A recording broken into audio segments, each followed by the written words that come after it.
see, I was in Delhi for the budget session. It was an extended session. I was campaigning for Dr. Ketan Bhatikar, house to house, and the ground support what he is having and the ground reality, Congress candidate Dr. Ketan Bhatikar is winning hands down. Now about Goa forward, I was watching from Delhi. I think so during the assembly session, 1-2 days of the session, there was some misunderstanding, some tu tu me calling words.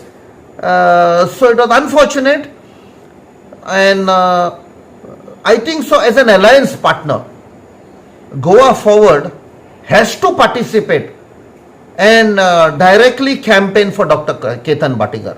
Misunderstanding can be sorted out.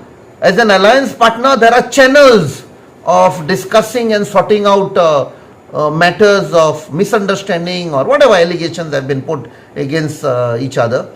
But I appeal to Goa forward, please come out. This is your chance to prove your allegiance. We know they have got good influence in Ponda. So I appeal to Mr. Vijai Sardesai, the president of Goa forward, please set aside whatever differences are there. We'll sort it out. But in the larger interest of defeating the divisive government, the failed corrupt government BJP, please come and support Dr. Ketan Bhatikar.